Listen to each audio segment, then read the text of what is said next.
Anyone can fall in love.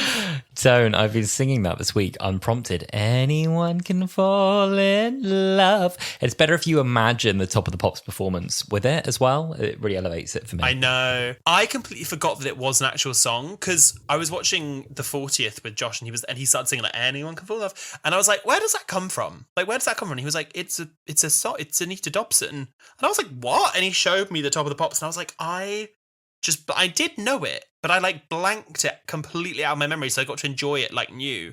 And I've just been singing it all week. Anyone can fall in love. Oh, I knew it because we got to the credits of EastEnders because last week you told me to catch up on it. You were like, oh no, do go back. I thought I'd missed a lot of it. And you were like, no, you haven't missed that much, go back. And I caught up. And then we got to the titles, the credits, and I was like, oh, I know there's a version of this with words. And there it was. There it was. Anyone Can Fall in Love. Anita Dobson, the multifaceted, amazing woman that she is. Yes. How are you on the... I was going to say the eve. What's the alternate, like the just after the 40th anniversary? Oh, that's a good question. The eve of... The eve of... Because Josh always says that the Adam is the day before the eve, so it'll be Christmas Adam. And then Christmas Eve, because he came first. I don't know what the opposite is of an Eve. The snake, the hangover, the sin, the sin. Oh my god! Two religious children, two religious kitty bitties. Sorry. So how am I off the back of the 40th of EastEnders? Oh, sorry, I thought you meant the 30th of Doctor Who. Out of the 40th of EastEnders, I was. You tell you what, the thing is that makes it not for me. I do like these moments with like a tram crash or a exploding pub or a fire or whatever, or people falling off the roof. That's it's great. I'm into it. I love it. I love the drama of it. I love communal TV. I love all that stuff. I get so hung up on silly little details of the story. I was raging. EastEnders spoilers ahead, by the way, if you haven't caught up. So I don't know how you missed it, but skip ahead 5 minutes. But when Thingy dies, that's not a spoiler. I've said Thingy. What's his name? Martin. While Martin's dying, being crushed by a what is he being crushed by? A beam. He's being crushed by a beam. A beam stands on his legs. In come the fire brigade about 25 minutes later, and they spend the whole time just looking at the beam with torches, like in the background, just it's on his knee, isn't it? Yeah. Right. What about over here? Yeah, that's on his leg as well. And over here, yeah, that's on his leg too. And then they don't even. It just irritated me. And then they eventually get in the airbag, and they're like, "Bad news." By the way, Stacey, bad news. It's been on his leg so long that his kidneys will be flooded with toxins and he will probably die immediately. And I'm like, well, yeah, of course, because you left the beam on his legs for an hour. And in the background as well, he's hooked up to this heart rate monitor that's got his blood pressure on it. And he is at this perfectly stable, 95/80/20. And it stays exactly the same for 45 minutes. And I was like, he is remarkably stable for a man who's just been given morphine with with a beam on his leg. So it's the little things that bothered me there. But the fire brigade's response did not impress me. Honestly, the way they went in, they took their sweet time getting into the Vic. They took their time. Hey, listen, if there's one thing we all love about soaps, it's the realism. Isn't it? No, it's all the fun of it. It's the fun of it. I have been watching a bit more of it. I used to love EastEnders as a kid, and then I've recently got back into it a lot more. And for the 40th, I was obviously watching every week. So I feel like I had a bit of context going into it. And I was quite lucky because I had watched, they've done some documentaries and stuff around it for the 40th. And so I got to see a lot more of Angie Watts and East Dobson character and stuff. And I thought it was a fun episode. I know that you love communal TV, and like you said, the reason I texted you being no, I actually think you should watch this, whether or not you're going to love it going forwards, it felt like a real event that the British public were all coming together. Box Park was showing the EastEnders 40th. Exactly. I would have been upset to have missed out on that. I'm glad that I watched it. I really am. And it you know what? Also, it's fun. I'm being a nitpicker, but it's fun. It's great TV. It's fun. It's silly. I genuinely got emotional when Anita Dobson's character came on, and it was the ghost of Angie, because she was killed off screen. She left after a few years, and then they killed her off screen, which I thought was nasty. And to have her ghost come back to stop her daughter from dying, I was just oh my god, Anita, it's Mrs. Flood. It was emotional. Yes, that's it. come on, keep screaming. I did her initial appearance though. Me and boyfriend were on the sofa, and boyfriend had only seen Anita Dobson as Mrs. Flood. And so the second she appeared, it was like, hello, darling. Never seen a TARDIS before. Never seen an apparition of your dead mother before. It's Immediately, it was just like immediately sinister. So it was like, oh my God, who's this? It was almost like, hello, like leering over this dying woman. It was nice though. It's just very, very funny at the end when she's like, yes, that's it. Go on, sweetheart. Scream nice and loud. And she starts backing away, like shuffling back out of the room. She's just kind of like, reverse. Just kind of like shuffling back. Yeah, very enjoyable. It is funny. Well, look, off the back of that, I was talking to Alasdair and I was like, I just know that Doctor Who and EastEnders, and when I suggested this, I didn't quite know how deep in this went, but we've done our research.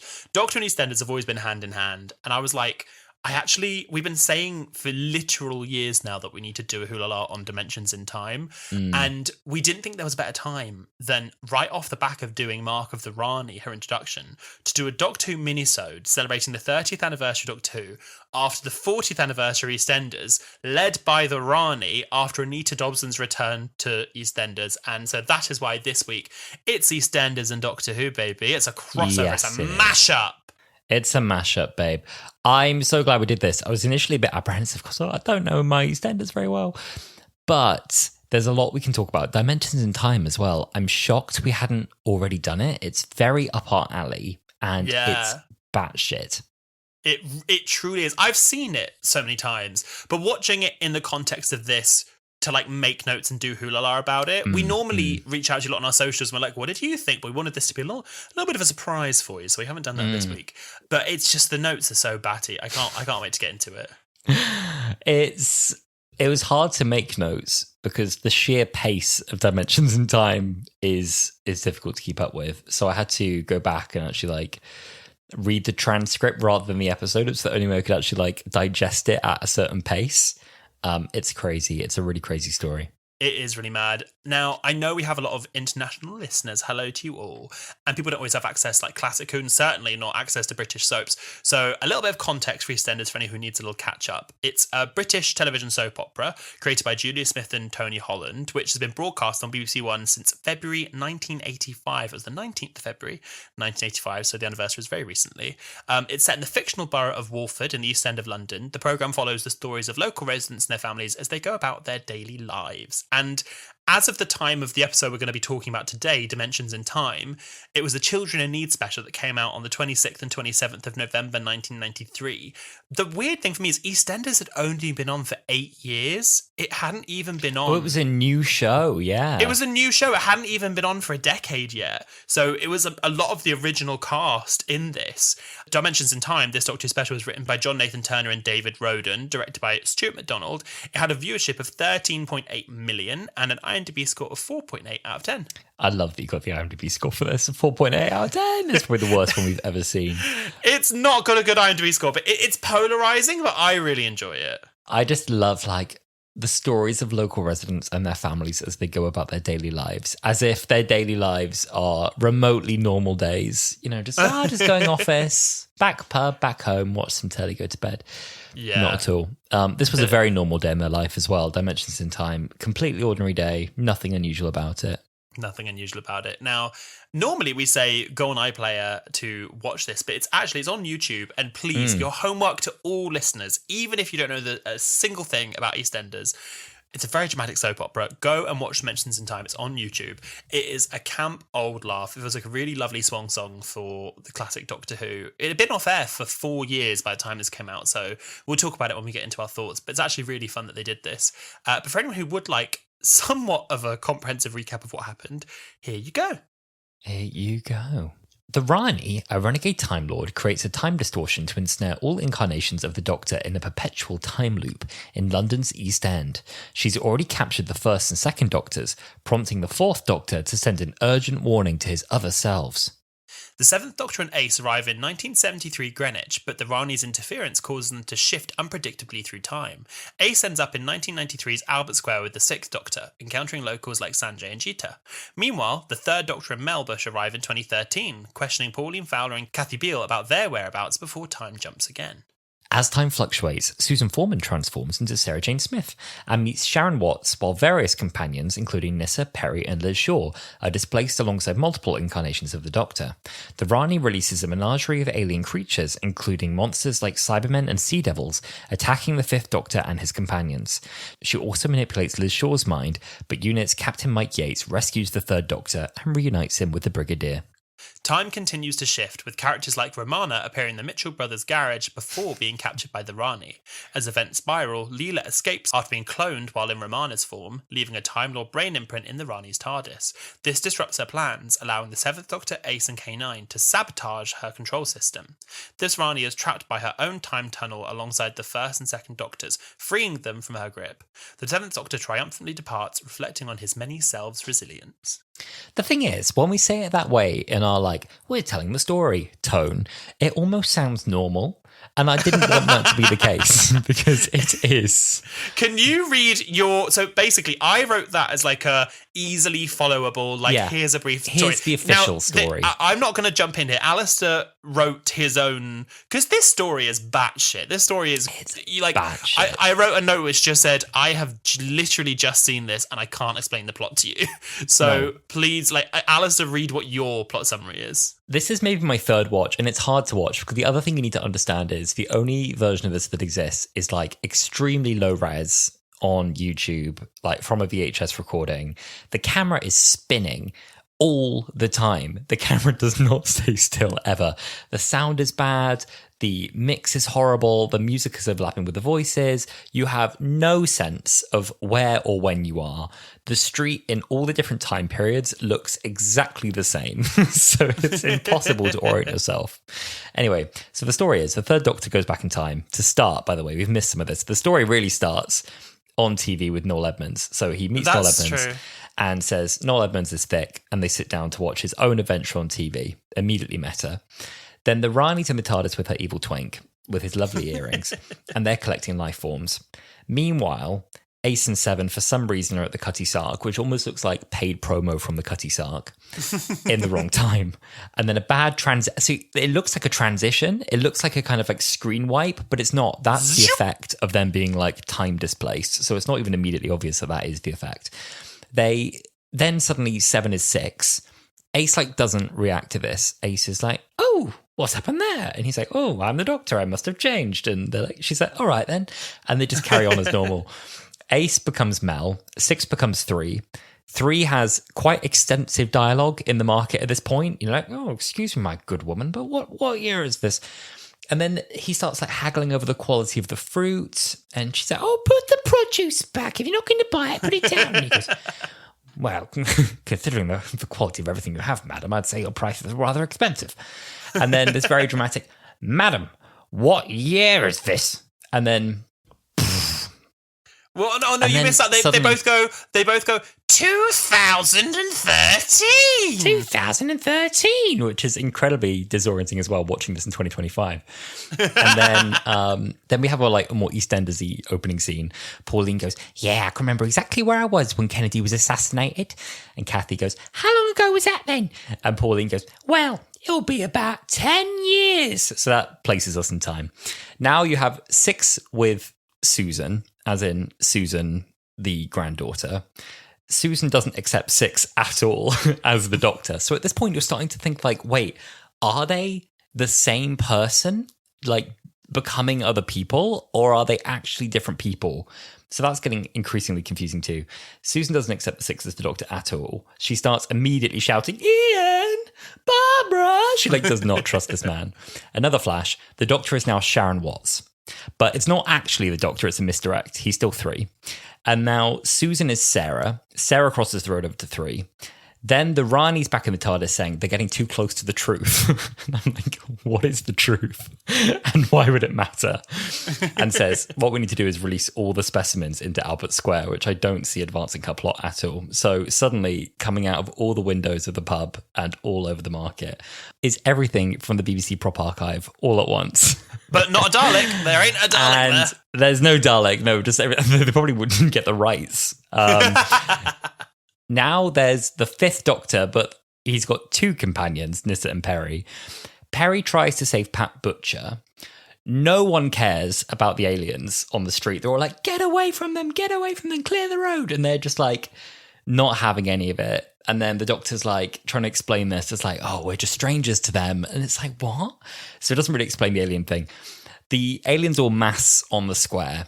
There's a Time Lord at the front of all of them holding a gun. And I'm like, I'm not sure why the Time Lord is pissed. But I guess he's having his mind controlled. Then the Doctor starts to like mind merge with his other selves by like having a migraine. Then he starts body swapping. 3 is back. Liz Shaw arrives. And she does that. She's going to sacrifice herself. Runs towards... No, Ron, no!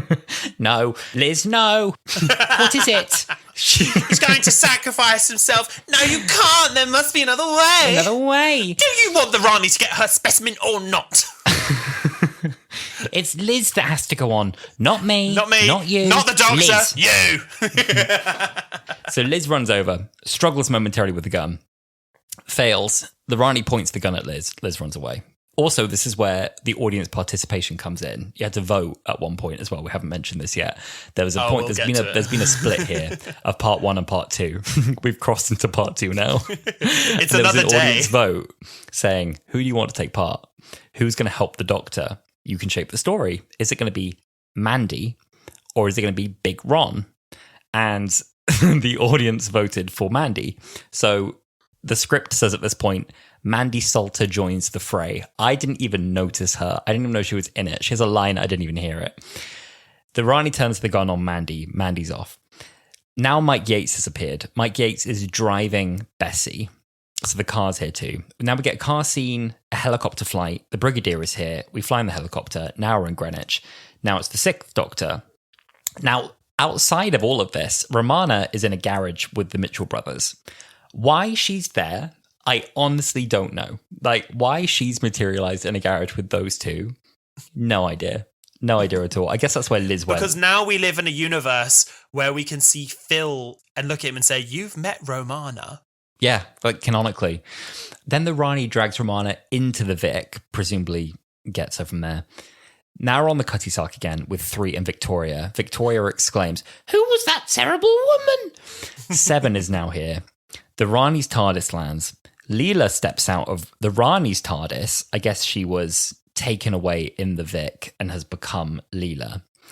And then she says she's been cloned before she could escape. Oh my God, it's the best dialogue. She goes, it was like a vocal tickle my song. It's like, not before she cloned me. It's just so like, oh, she let you go. Not before she cloned me. And and then 7 thinks this is great news because he says, what form did she clone you in? And she says, when I was, who do I mean? Romana. And he says, that's great news. The Time Lady, that means there are 2 time brains in the Rani's computer. They shut the door and then there's a piece of ADR. Oh my God. So funny when you hear it. And it's just Sylvester McCoy doing a bit of ADR going, it'll overload. Then K9 appears. 7 is suddenly back outside with a ton of computers. All the Doctors do a mind merge. K9 activates the computers. The Rani's TARDIS sparks a bit. She screams. She's defeated. The end. It is nonsensical. I mean, as I said, my note literally was like, I've just watched this and I couldn't explain plot. That was in many ways a much better plot point than our like calm talky through. And this happens and this happens and that happens. This is such a nonsensical, silly, mad thing. And the reason why I think I love it so much is that, like, if we got this in an episode of Doctor Who, so say we had an actual episode of, a full series Doctor Who where they were like, you know what, we're crossing over the EastEnders, we're going to give it 45 minutes, we're doing a full one, everyone would hate it. Everyone's like, you can't tell me this is canon, you're making things, but because of the context of, like, a Children in Need charity special, it is so good. And I'm so glad they did it, even if it makes absolutely no sense. It's absurd. I really wish they would like maybe just correct a couple of things. Like if they released it in slightly higher quality with slightly clearer sound, it might have a chance of being kind of like understandable. But this in its is current basically state, it's like lost footage. it's content for like higher beings. It's content for people who can think in different ways. It's content for people who don't.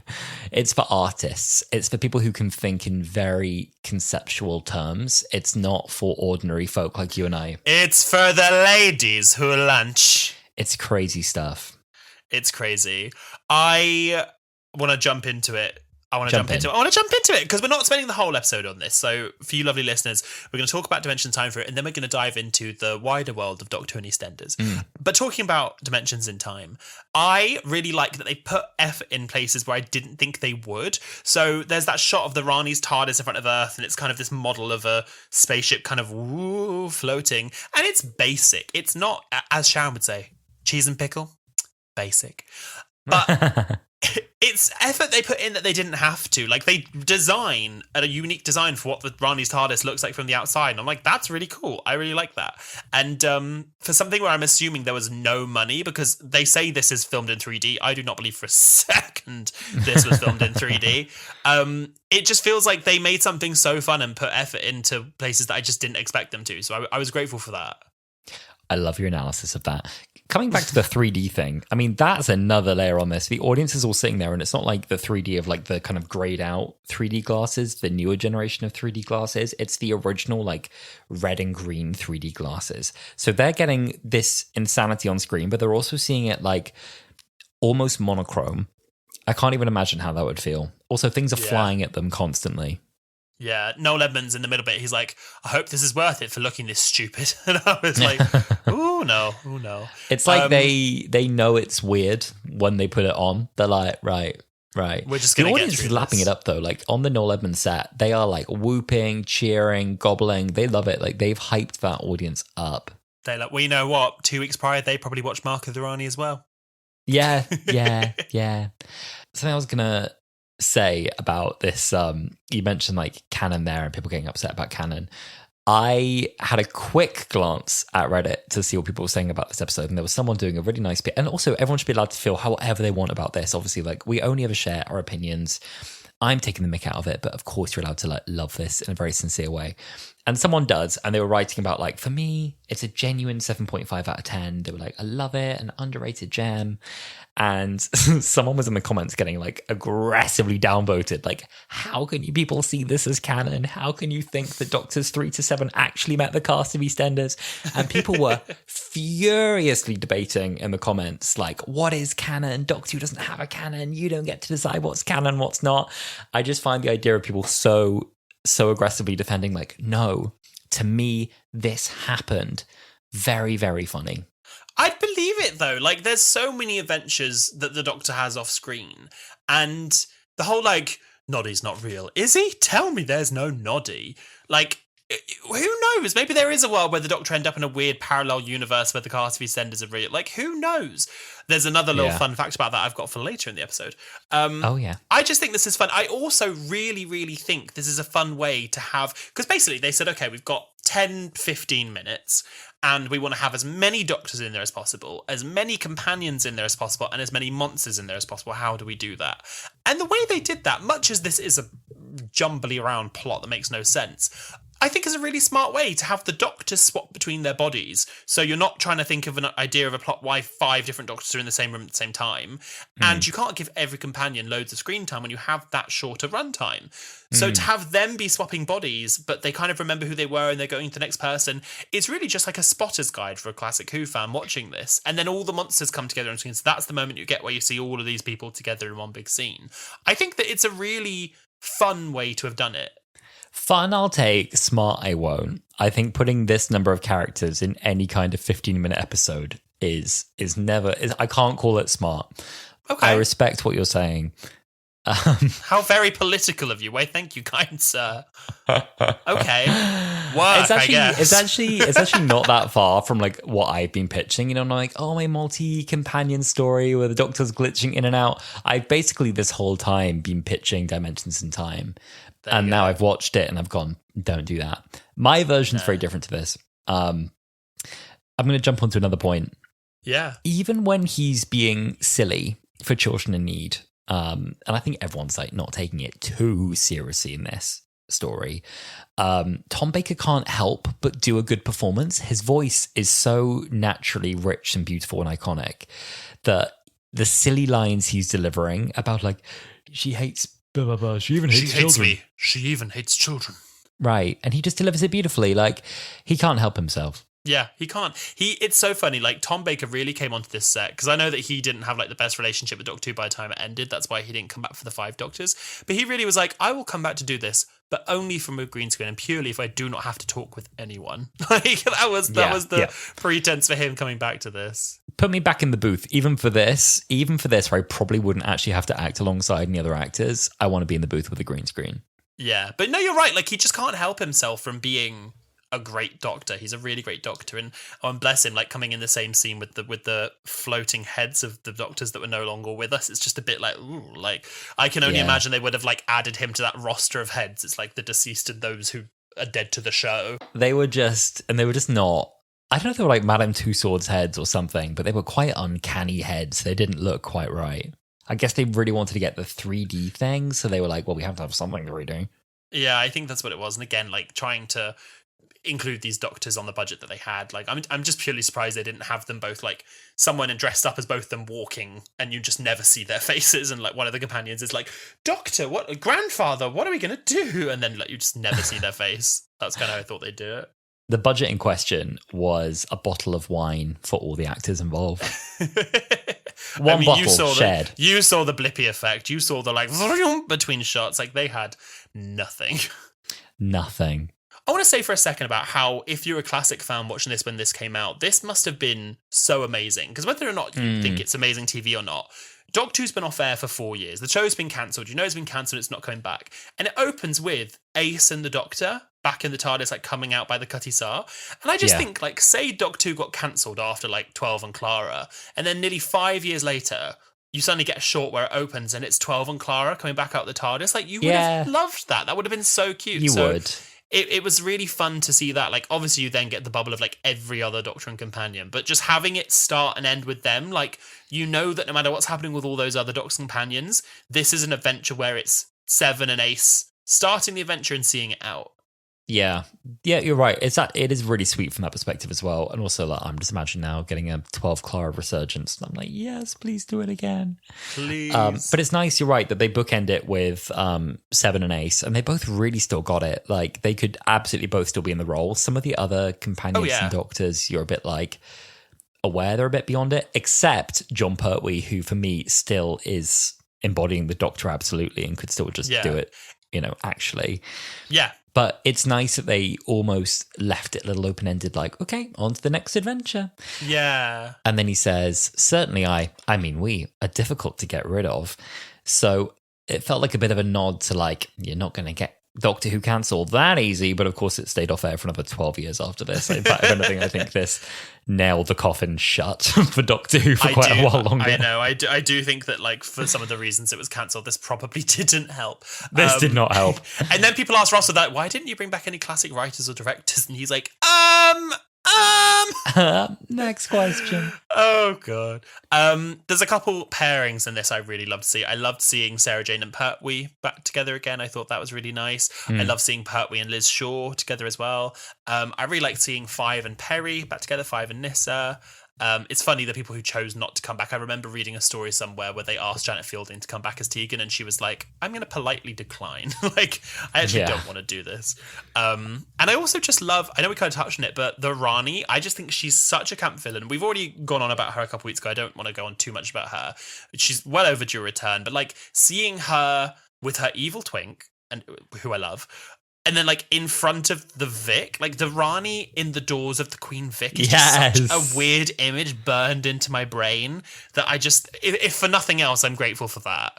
Yeah, I love that. It feels really right. Like, the Rani on the steps of the Vic. It looks correct. She could be the landlady. I believe her as the landlady. She's the time lady landlady. That's what she is, 100%. The time lady landlady. And even like, again, this is all non-canon, whatever, but they carry on the fact of like, she's collecting her specimens. Like, I've watched this years ago and I never really got it, but now watching Mark of the Rani and like understanding more about her, I'm like, oh no, that really is just like, she wants a fun collection of monsters and like continuing her scientific biologist stuff. Yeah. And you know what? Good for her. She should be allowed to have a few Time Lords in the cupboard. She should be allowed. Good for her. She should. I think storing things in the roundels was a really clever, fun thing to do. Like just sticking people in the walls. Sticking people in the walls. It's like where River hides her whiskey. Exactly. And that's where the Rani hides her people. I love that she's looking for a human specimen and she's surrounded by like some of the most inept people in the East End, and she just doesn't just grab one of them. She's like specifically like it has to be one of the Doctor's companions. We do get, as this is the EastEnders episode, we do get a lot of really fun EastEnders cameos in this. Kathy Beale will never cease to amaze me that she is aging in reverse. I truly believe she's River Song. I know they aged her up at one point in this and then they aged her down, but like I can't get over how young she looks now. I love seeing Pat Butcher. I love seeing Pat and everything. I also love seeing Frank. The bit was like, well, I've seen them thrown out of the Vic, but I've never seen them thrown in. I thought that was really funny. He overacts that line so completely. The delivery is so camp. Oh my God. The camera's like, you can tell it's like one where it was like the first take, it wasn't perfect, but his delivery was so good on the first go. They were like, you know what? We're going to use that one. It made everyone laugh behind the camera. Yeah, exactly. It just shows you, like a show like EastEnders, even within its first few years of being on air, it had such iconic characters. I'm sad Anita Dobson wasn't in it by this point, because her being in this, especially now, would just make it all the better. Incredibly good. I like that Rani's got a sidekick now as well. She has an F-word sidekick who is just with her. A friendly sidekick. That's what I said. Who was that terrible woman? Who was a terrible woman? She's an ally. That's who she was. Ally. Talk, Valentina. She was creating a safe space for me. Leave her alone. The space was in the walls, but that doesn't matter. She was plugging her TARDIS into the walls by the Cutty Sart, that little extension cable that came out when it was all sparking up. Did you notice that? Yes. They're like, well, we're going to have to hook it up somehow. Like, have we got anything to cover that cable? Nope. No, but what made me laugh is then when her TARDIS dematerialized, they left the cable there to be like, yes, well, it was just there, I guess. Like, I guess you just landed on the cable. Oh my God. God, it's so good. I do like that this is the only reason I stand on the edge of believing this is canon, is I want to say that the Sixth Doctor met the Brigadier, so that the Brigadier has, or at least, the actor plays him, has met every single one of the classic Doctors. Yes, and the Brigadier's part in this is very funny. He's just suddenly in a helicopter, and then the helicopter's like clearly not really taken off. It's just like on something at a bit of a height, and he kind of puts out his hand to the Doctor. He's like, up you get, and then it cuts, and then but it's clearly not John Pertwee. It's clearly not John Pertwee. It's just some guy in a wig. Oh, is it? And he's like, yeah, you never seen the front, because it's a different location. They clearly only had him for the set on EastEnders. And he's like, right, fantastic. Come on, Doctor. And this like random guy in a white wig reaches up. It's so fantastic. Funny. Just fantastic. So good. I love it. Unit is in a funny state in this. What am I talking about? I don't know what I'm saying. Let me pick. It's actually hard to like stay on any given point for more than a second, because there's so much like stuff that just needs to be said for about 30 seconds. Yeah. I found the different companions' interactions with other Doctors quite funny, because it's not like, oh, it's you, I can tell it's you. Ace doesn't care that the Doctor's changed. Like, well, you're not the Doctor. And he's like, I am. And she's like, oh, right, okay. And then Susan is just like, you're not my real dad. And Susan is just like, you're not my real dad. You're not my real dad. Ian, Barbara. And I have another note here which just says, Elizabeth Sladen looks like Mario. For some reason, they took her like traditional costume and they were like, you know what that needs? A Mario cap. Yeah, I don't think she did wear the hat, did she? No. I don't think she did. They were like, this is, I don't know. It's funny. They would have filmed this about the time they did more than 30 years in the TARDIS, which again, I really want to do in Hulu at some point. And she had that really like bouffanty, like 90s hair. And it's so funny seeing that squished into this cap with the Hand of Fear outfit. It's just It's so funny. I love seeing Susan dressed as 15, where she has like the white t-shirt and the black leather jacket. I was like, Susan. Oh, yeah. They let Susan like wear normal clothes, but for like Sarah Jane, they were like, oh, this one's iconic, put that one on. But they didn't let her just like dress like an adult version of her own character. So she was clearly like a bit too old to be in that like play suit. And then Leela was just in like, it's as if they went on Amazon.com in the 1990s and just searched Native American Halloween costume. Yeah. And like just grabbed what they could. Oh my God. Quickly, give her the most frizzy hair and offensive costume we can. Hurry. And do it quick. Just as quick as you did the ADR for It'll Overload. It's so good. It's so good. So good. I do think Liz Shaw's part, for me, is by a mile the funniest bit. Like Liz Shaw as a character broadly, I really enjoyed watching her in Spearhead in Space. And I was saying, like, I don't think she gets her flowers for being such an important, like, founding character in the establishing unit. And like creating a bit of a template for all these other sort of scientific officers who've been in unit since. And even in the 60th specials, they don't really give Liz Shaw her flowers. Like there's a moment there they could have said about her being the first scientific officer, and the Doctor's like, oh, I should know, I was number one. And I'm like, no, you weren't. No, you weren't. Liz Shaw was number one. You literally went. They really eradicate that. I know. I started watching Inferno recently, and I'm really excited to watch more of that because it's just for fun, not even for Wholala, because you get to see like a complete different side of Liz, like an alternate universe side of Liz. And they really do kind of like erase her. And I feel like there's a 90s fan film it's got Liz Shaw in it. And I'm pretty sure, if I remember correctly, it's Liz Shaw, Victoria, and Sarah Jane, all in like this 90-minute fan film. And I really would like to watch that because I want to see more of Liz.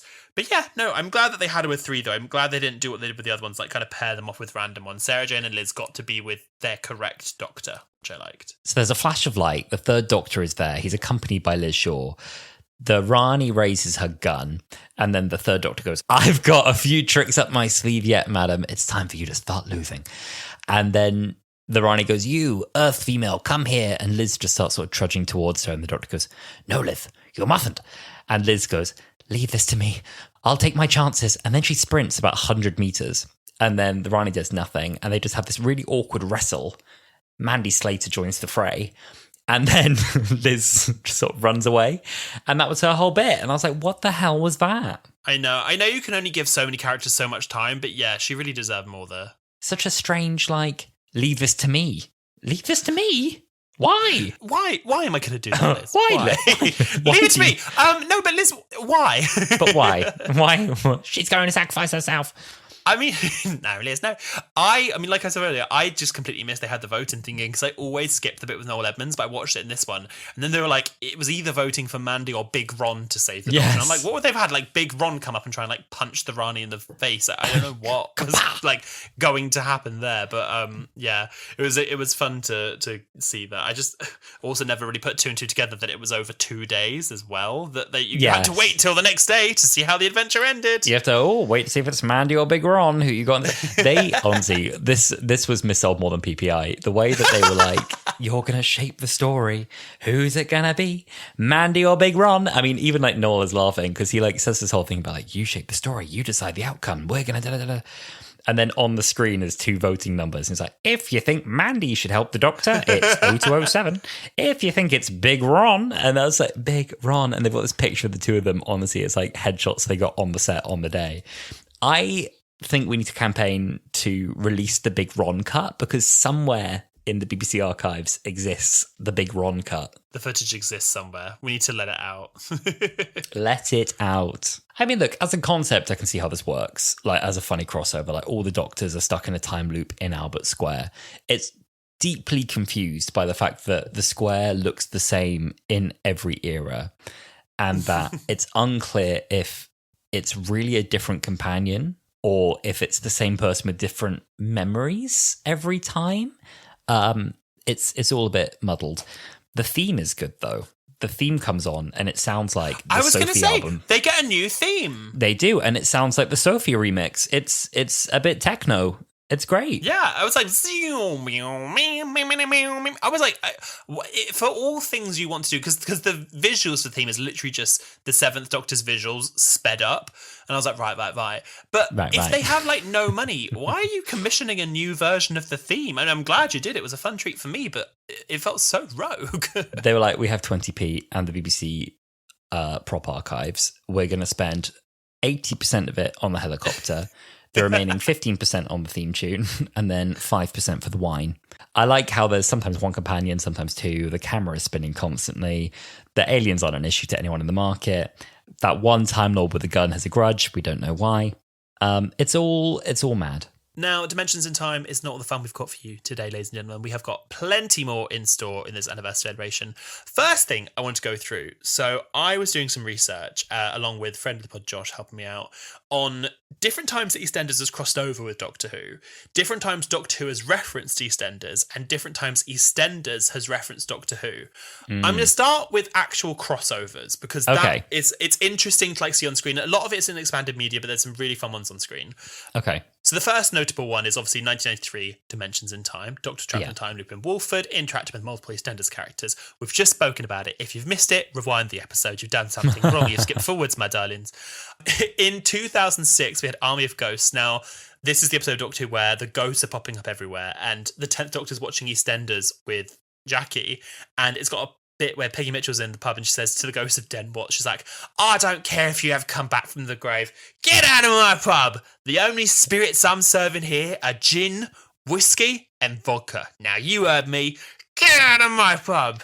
Get out of my pub. I like the bit that comes right after that as well, where the Doctor's like, so when did it all start? And then Jackie starts recapping the series arc, and it's like, well... She goes, well, first of all, Peggy heard a noise, so she goes down to the cellar. He's like, no. And Josh told me a really fun fact about that. So in Army of Ghosts Doomsday, we have Tracy Ann Oberman playing Yvonne Hartman. Now, she played Chrissy Watts in EastEnders, and Chrissy Watts killed Dirty Den. And so in that episode, she says, I don't care if you have come out of the grave. She's talking to the ghost of Den Watts.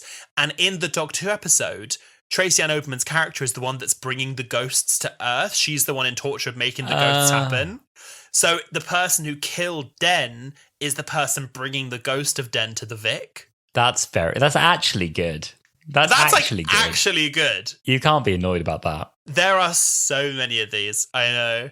In 2010, in The Beast Below, the Doctor's walking around Starship UK, and the Queen Vic exterior is in Starship UK. They built the Vic, and you can see it for like a flash second in the episode, but in Confidential, you see it even better. The Queen Vic exists on Starship UK. Wait, it's just the exterior is on Starship UK? As in on Starship UK, I mean, you only see the exterior in the episode, but you're led to believe that like the pub, the Queen Vic, is in Starship UK. What, in the CGI or a physical set? No, in a physical set in Confidential. You walk past it. They built part of the exterior of the Vic. And they didn't build the set around where the Vic set is, did they? They just did this independently. No. Yeah, they just built a part, like, I'm guessing just like the little corner of it, because they like walk past it in a shot. But they built part of the Vic.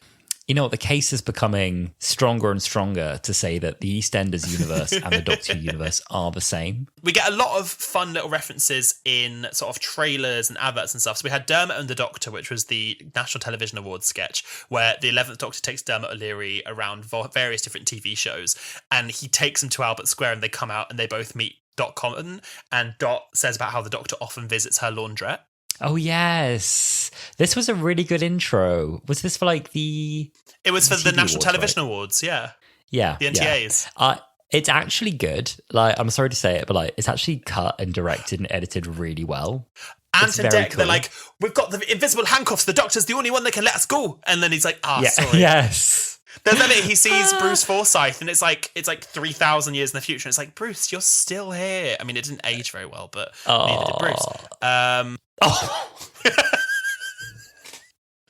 Oh goodness. We had Consider Yourself One of Us, which was a BBC One Christmas ident with Matt Smith, Karen Gillan, and Cyberman appearing at a Christmas party with the EastEnders cast. Yeah. We've got It's Showtime, the BBC One Christmas ident with Jesse Wallace, Rudolph Walker, Joe Joyner, and Jake Wood appearing inside the Queen Vic. And then we had, in 2015, Sprout Boy Meets a Galaxy of Stars, which is a little animated character ident with Dot Cotton having dinner with the 12th Doctor. You know what's? I'm kind of just thinking. I'm reflecting on the NTA's thing, and I'm thinking that's the kind of thing that I'm missing a little bit. Is a little bit of like the silly crossoveriness, just to kind of inject Doctor Who into the culture a bit. Yeah, you know, have like a children in need bit where Ncuti's Doctor is actually kind of doing a random side quest that's clearly not totally serious, but and also, I mean, we did have Destination Skaro, but I mean, it'd be nice to have like a bit of a. I'd like to see it was very Ncuti. rare that it happened, but an NTA's type moment where it's like the Doctor picking up, Dermot O'Leary, for example, for a flight in the TARDIS or something. I think that could be really nice if they do something like that again.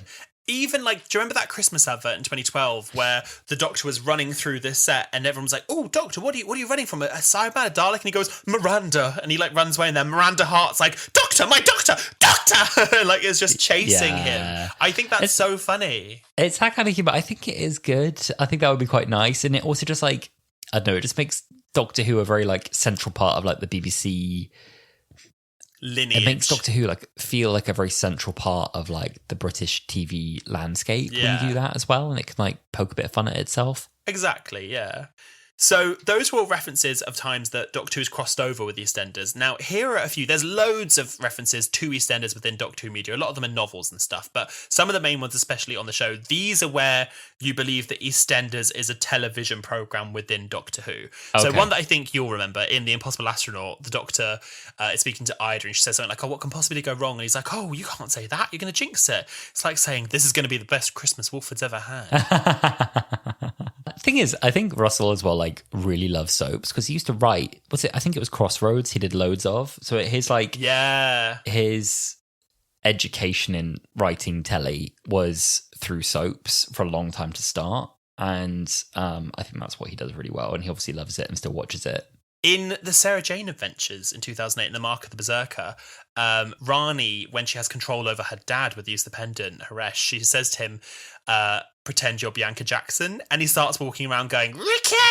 Ricky! Ricky!" And it's funny because the actor who played Haresh was also in EastEnders. In Night Terrors, Rory says, "Oh, we're in an evil doll's house," and the Doctor's out in EastEnders when he's living on the council estate. Yes. And within several of the expanded media and books and stuff, there's just a couple, there's too many to read, but there's a couple really fun things that I fully believe are canon. So in the brilliant book 2012 short story, in Just a Minute, which is a short story from the brilliant book of 2012, it says that during the event of time where Riversong didn't kill the Doctor, so in the wedding of Riversong, we're in this weird world where everything's happening at once. William Shakespeare is the current showrunner of EastEnders. Oh, okay. I think that is so fun. That's such a little thing. And also in The Siege of Big Ben, which is an audio story, I believe it's Big Finish, Jackie has realised that in Pete's world, there's no EastEnders, and she says it's the one thing she misses from back home. There's no EastEnders in Pete's world. That's actually quite upsetting. That'd be quite like a genuinely jarring thing. I mean, she can imagine it for herself and try and recreate the stories in her memories. Or she could invent it and make a lot of money. She'll make a lot of money. That's probably the sort of thing she tells Tony as bedtime stories is just memories of EastEnders. Yeah, I know. It's like going to go to a parallel world and realise the Doctor Who doesn't exist. That'd be more peaceful. True. There's also loads of references to Doctor Who and EastEnders. One that I just think is so camp, and I shared with you today, and we were just pissing ourselves over it. So in 2008, and I didn't realise it was this important. So a huge storyline from EastEnders is Christmas 2007, when it's revealed that Stacey has been cheating on Bradley with his dad. It was like a huge thing. It was the tape. They're watching the tape. And the storyline where they start to like reconcile over that. It's on Valentine's Day 2008, where Bradley's taken Stacey to a Doctor Who convention, and they're having this really emotional like breakdown about their relationship and wanting to get back together, but like in front of like a pig slave costume, while there's like a Dalek Sec hybrid costume like just down them, and they start this like conversation because they have to go through the doors of the TARDIS and like wait in this little transition room of the TARDIS, and it is just the most fever dream thing I think I have ever seen. What did you think? Because I sent it to you today. I loved it. I thought it was so funny. It's also like, it looked like quite a deluxe Doctor Who experience as well. They had actors walking around in the costumes. They had Daleks around. I was like, this is pretty deluxe. This is like Doctor Who Disneyland they've gone to. It really made me laugh. They're trying to have these very sincere conversations while I'm meant to believe as well that Bradley is this like massive Doctor Who nerd who just wanted to do this more than anything on that day. There's moments, if you like take it in isolation and you like really clip it down, it's like they are the Doctor and the new companion. Yeah, in a way, I see that. The bit that like made my brain explode was he goes into so much depth about the concept of reanimating the audio from lost episodes, and just goes on about the invasion. He's like, it's the first one that they reanimated by using the audio from the lost trial. And Stacey Slater in canon of EastEnders knows what the lost episodes of Doctor Who are. She knows. She absolutely knows. There's also kind of like a bittersweet part two to this. Obviously, as you know, in EastEnders, Bradley falls off the roof of the Vic and dies. At one point while they were together, Stacey got pregnant, but she had an abortion. And in 2023, she's imagining a world where she still had that child. And she said to someone, there would have been a little 16-year-old Bradley running around excited about the new Doctor Who, because Doctor Who's coming back for the 60th. And they used that as like a point of reference because she remembers that he really liked Doctor Who. And I thought that was very sweet. That is very sweet. Also, this confirms a theory we had, by the way, about, I was saying, like, doesn't really matter how much you expose a partner or a friend to Doctor Who. If they're not a Doctor Who fan, they're not a Doctor Who fan. They can watch an episode and enjoy it, but they won't independently pick it up. Very true. And that's true of Stacey. She was taken to the Doctor Who experience. She understood the concepts. She knew what was in every room of the TARDIS. She knew it could go anywhere in time and space. She stood there and went through the woo into a new room. Is she watching Doctor Who in the year 2025? No, she is not. No, she is not. That's so true. That's actually so true. I didn't even deep it like that, but that's so true. There's an episode where Lauren is kind of being terrorized by her sister, and her sister's trying to like pretend that someone's stalking her. And the way she does it is she just dresses up. And the way she does that, she just dresses up in a Weeping Angel mask and just stands still staring at her. But it's like not a Weeping Angel costume. It's like a big sort of Traitors-esque cloak, but just with a Weeping Angel head poking through. And I just think there's something so ridiculous about that. It's devious and ridiculous. Yeah, exactly. Ridivious. There's a few more little ones where people are referencing John Barrowman and about how the flat's big because then they call it a TARDIS. But the one that I think is so funny that was quite recent. So they actually did a couple of things to tie in with the 60th anniversary of Doctor Who. And the current landlady of the Vic, she's hosting a quiz. And she says about how, what anniversary did Doctor Who celebrate this year? And then her daughter, Linda, who's having this plot point about how actually she's an alcoholic, she goes, who bloody cares? Boring! And I just like wet myself, because this happened like during the actual 60th, and I just thought that was so funny on a BBC show. Oh, I loved it. So funny. So silly, so silly. Also, like, probably a realistic reaction from the public. Yeah, I know. I also want to do a little whistle-stop tour between some actors that have shared the screen both on Doctor Who and in EastEnders. Oh, yeah. Most notably, as we talked about earlier, Anita Dobson, who played Angie Watts in EastEnders and Mrs. Flood in Doctor Who. You had a really fun little theory about like what they could do with her in the new series. Okay, yeah. So I can't pretend this is an original idea. So Jordan on X at Gimme Your Crisps quote retweeted a picture of Anita Dobson in an episode of Father Brown, which came out, I think, last week. And he said, I don't know why, but this made me laugh. Imagine if Mrs. Flood really was the god of stories and they had her character appear in other TV shows leading up to some kind of reveal in Doctor Who. Like imagine Mrs. Flood making random appearances in EastEnders and Casualty. And then I was saying to you, oh my God, imagine if we have this scene where, I don't know what Sharon's mum is called. I can't remember what her like original character name is. Angie Watts, my darling, Angie Watts. Okay, so we have the scene where she's like over Sharon's body as she's like on the edge of death. And she's like, come on, darling. Come on, scream loud as you can. Come on, you're a fighter. You don't need me, darling. You're going to be all right. That's it, darling. Then backing away. That's it. Goodbye. And then she turns to the camera, wink. And that's what we see in Doctor Who. And we get a series of cuts, basically, of all these other shows that she's been in. And every single one, she like does her line. The action continues in the background, like a little bit out of focus. And then she keeps turning around, wink.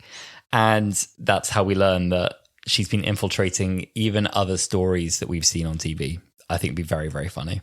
I think that would be so funny. When you told me this theory, I was like, oh my God, if you want to expand it outside of even like fictional storytelling, like you just think, okay, what's Anita Dobson been in within the BBC? She was on Strictly. So much stuff. You could have her dressed up again to be in Strictly and have a scene where she's back on Strictly and just kind of like, again, like winks to the camera while doing a fun dip. Like, it's so... I think that is such a fun story idea. If they could find some way to do that, I do like the idea of Mrs. Flood being like the god of stories. And I think if you could fold that into a story, that would be really, really fun. The way you could go unbelievably meta with this would be that we carry on with this theme that EastEnders is real within the Doctor Who universe. We've kind of established that. And we have one of the companions watching the anniversary of EastEnders and go, that's Mrs. Flood from next door. And then we get into a really weird situation where we're like, does Anita Dobson exist anymore? Or has she gone in this universe? She's only been replaced by Mrs. Flood. And there's only Mrs. Flood. Oh my god. Wait, before we go into the list of all the actors, this has really reminded me, and I really want to read. This isn't even Doctor Who. We're going real meta now. Do you remember in the 2008 Gavin and Stacey? Do you like Gavin and Stacey? Yes, I do. Yeah. Do you remember the 2008 Christmas special when they're sat, and I think there's been like an awkward thing that's just happened, and they're trying to make small talk, and they start talking about EastEnders? I've got the transcript here. So someone says, what time's EastEnders special? Oh, I don't know. We stopped watching it, didn't we, Bryn? We did. I used to love it. But when they brought back Dirty Den, that was the final straw for me. I mean, no one could have survived that canal, especially with the bullet wounds. They were taking the Mick. Bear in mind, Larry Lamb, who plays Mick, is currently in EastEnders. Like, he was on the EastEnders Christmas special the same year they're doing this. And then they're like, it went down here when Pete died. Pete Beale, yeah, and Mark with the AIDS. What about Kath? Is she dead? And then Smithy goes, she died on Strictly. Well, at first, wasn't she? Actually, she's not dead, Smithy. She's out living in South Africa, where she went to get over the rape by, what's his name? Wilmot Brand. That's the fella. I'll tell you who I miss. Mike Ray. And they go on this, like, 2-minute speech about different EastEnders characters while Mick is there, who is currently in EastEnders. And that is now what I can see for this world where, I'm sorry, Anita Dobson, you actually don't exist anymore. You have been replaced by Mrs. Flood. That, I would die if that happened. Oh, please. I mean, that is like the level of... I'm like, if you're in for a penny, in for a pound, if you're going to break the fourth wall, do it properly, I think. Commit that's deeply funny. It. There's so many things you could put her back in a wig, and I would be hysterical. She's been in The Bill. She's been in Holby City. She's been in Casualty. Have her in animated shows. Have her in Peppa Pig. Be Peppa Pig's nan. Be Peppa Pig's nan. Exactly what I'm saying. Yeah, I could see her in it's so fun. I want to have her as a Blue Peter presenter. You know, Blue Peter canonically exists in Doctor Who. We've seen it before. I think in the build up, honestly, if you could just get actual Anita Dobson to do these things for the filming of, Doctor Who. So instead of doing it on the show, but actually do it in the build. When Russell talks about creating content and creating theories and creating discussion, that's a great discussion point for the public. Why is Anita Dobson in everything suddenly? She's in every show. She's on Blue Peter. She's on the news. She's in... I can imagine a world where they have a little sequence where they show you a few of them, but they don't show you them all. And then you just see her continually pop up and you're like, oh my God, she's there. Oh my God, she's there. Oh my God, she's there. I can see that. A very funny way to do the God of Stories. I'm not sure what she is. That's a genuine, I think that's a fun idea, whether a God of Stories is a real thing or not. I think that sounds cool. I like that idea a lot. I hope we haven't spoiled it for anyone if that is what it is, but it's such a solid theory that someone's come up with. I know. We'll have the BBC knocking on our door. They'll be like, hello, how did you know? And we're like, yes, we did. I'm sorry, guys. You just ruined the Anita Dobson marketing plan. Could you ease off? Literally. Oh my God, when Wholala gets the cease and desist. I'm going to whistle through a few more of these actors. A friend of the pod, Josh, actually hand wrote a list of all of these, so thank you so much, Josh. Bonnie Langford played Mel Bish in Doctor Who, and Carmel Kazoni in EastEnders. So I just think it's so funny because they did it after the fact, and she's called Carmel. Carmel. Oh, Carmel. Yeah. We have Annette Badland, who played Margaret Blaine and Babe Smith. There's this clip of her in EastEnders. It's the Slidine Margaret Blaine, and she just has this scene where she goes, Linda, Linda, Linda, and starts shouting Linda, but Linda, Linda, Linda. And she also has the infamous viral moment where she's emailing someone, and it's this scene of her tick, tick, tick, tick, tick, on her keyboard, and then it cuts to to a computer screen, and it's just an email where in all caps it says, "Pay up, pervert."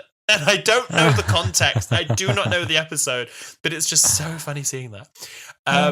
We have Tosin Cole, who plays Ryan Sinclair and Sol Laurie. We have Michelle Ryan, who played Zoe Slater in EastEnders, and Lady Christina D'Souza in Doctor Who. Of course. Louise Jameson, who obviously played Leela, and then she played Rosa DiMarco in EastEnders. Nina Wadia, who played Zainab Masood in EastEnders, and Dr. Ramsden. Dr. Ramsden was the one in the 11th Hour who was like, "Why are you holding a phone to my face?"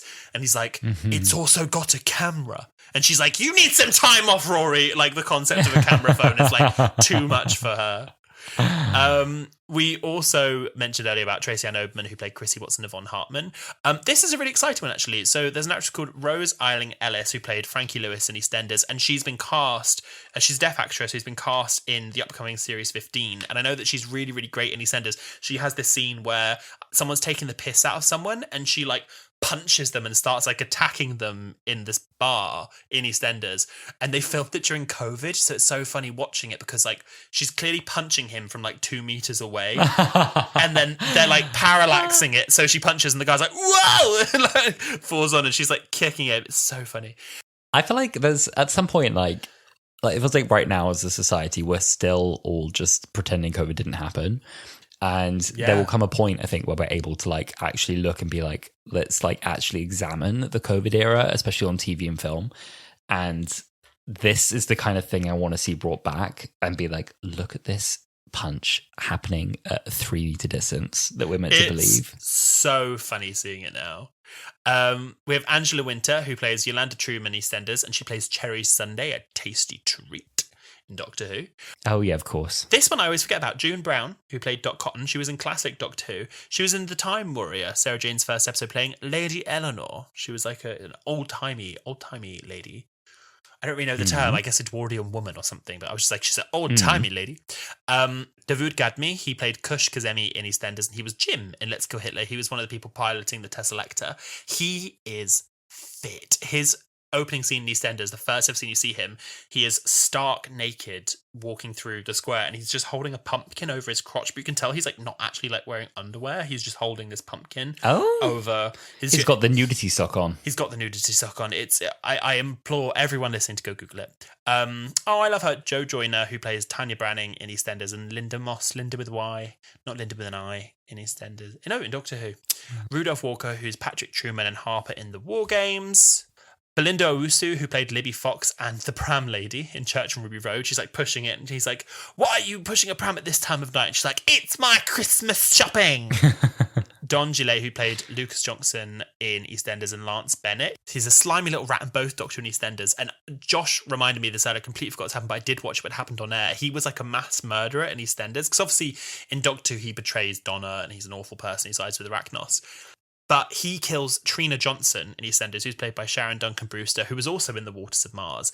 And he does it by like pushing her, or like grabbing her by the neck or something. And they're in a shed, and he pushes her, and there's a rake hanging on the wall, and the rake and her neck are right at the same level. And it just like, oh, it's so horrible. Ew. It's so gross.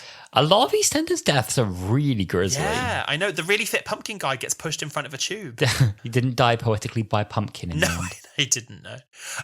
Raki Thakrar played Bliss in the Big Finish audio series, The Eighth Doctor's Companion. She was highly rumoured to be Capaldi's companion right before Pearl Mackie was cast. She plays Shabnam Masood in EastEnders. Michelle Collins, famous playing Cindy Beale in EastEnders, also played Kath McDonald from 42. She's the one who's like, "You're my husband, you're my husband." She is now most recently with, she was most recently with "You're my husband, you're my husband." I was trying to remember a single quote from the episode, and I was like, "It's my fault, you're my husband." It's better when you don't know the quote, I have to say. There you go.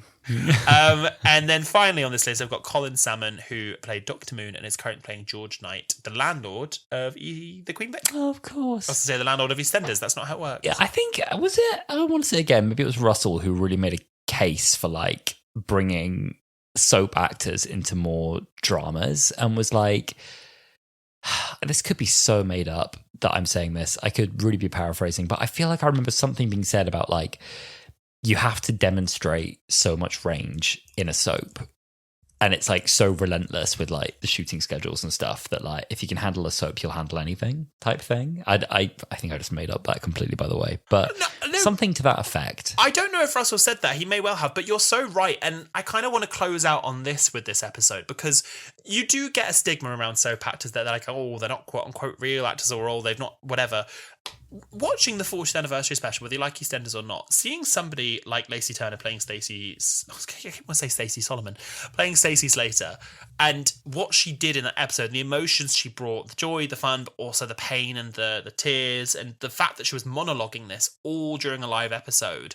She is such an incredible actor. And seeing what Steve McFadden's done with Phil Mitchell in the latest series as well, recent episodes, it's just mad, the level of acting that he has. He is such a great actor, and I do get really annoyed when there's the stigma of soap actors being quote unquote less than other actors, because they have such great performances. And I really do believe that if you then give someone like that an opportunity in a show like Doctor Who, you get, for example, Catherine Tate, someone who'd only really been known for comedic roles, suddenly doing episodes like Turn Left, and it creates some of the best times that the show has had. Well, you know what a lot of people say? They say that comedy is hardest. That is not the quote. You really didn't know where you were going there, did you? I had a complete like brain freeze at that moment, just going, they say comedy is hardest. It's not what I meant. They say something to that effect though, like that comedy is harder.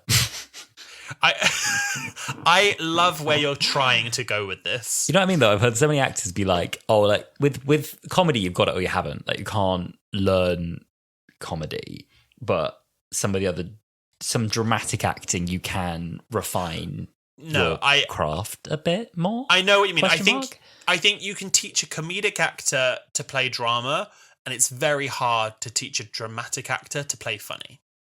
Okay. Yeah. So there's something in what we're saying there. There's something there. There's a half-baked thought somewhere in there. Yeah.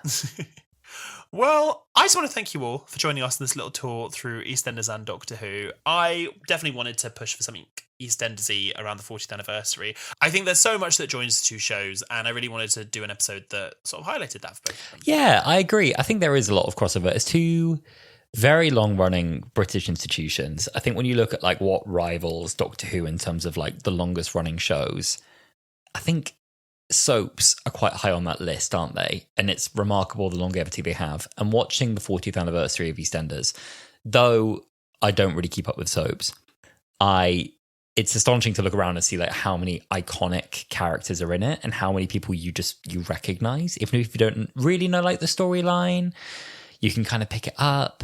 Even if you're not sure, like, oh, I can't remember the name of that one, but you recognize their face.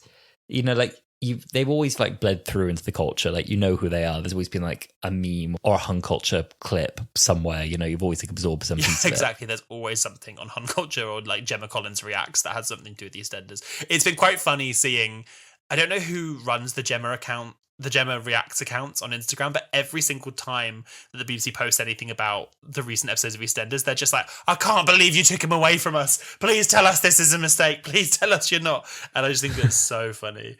But yeah, it's in a way where Doctor Who will last forever, but it will always look different. Something like EastEnders will go on forever, and there will always be something familiar. It will go on forever, and it will look the same. While everything else is busy, like, it reinvents itself. Doctor Who reinvents itself. Like, ultimately, EastEnders is the same thing. Yeah. But the stories, what's the Doctor Who thing? But the story never ends type thing. I just keep thinking of the Ood being like, your song is ending, but the story never ends, with Martin dying. With Martin dying and then like a zoom out of the earth. That's the sad EastEnders theme of the week. Yeah, love. Valet Detcham times Martin. Well, on that note, thank you so much for listening to Sips of Hula. If you enjoyed, please reach out and let us know. We are at Wholala Pod everywhere on all social media. We are on Blue Sky, we are on X, Instagram, TikTok. We're also on YouTube at Wholala Pod. We can rewatch old episodes of the pod. And you can email us your thoughts on Doctor Who or your fun anecdotes. We are wholalapod@gmail.com. Yes, indeed. And if that's not enough, there are so many more ways you can support and love the pod. You can rate us 5 stars wherever you're listening. That really helps us out. You can follow the pod to get notified when we drop new episodes, because sometimes we forget we've even scheduled them. You can buy us a coffee, ko-fi, and you can share the pod with someone who you think will enjoy it, or indeed an EastEnders fan this week, even if they don't watch Doctor Who. Exactly. They'll love it. I think if the EastEnders fan hasn't seen Dimensions in Time yet, they've got another thing coming. They've got another thing coming. Well, thank you so much for listening, and we will see you next week.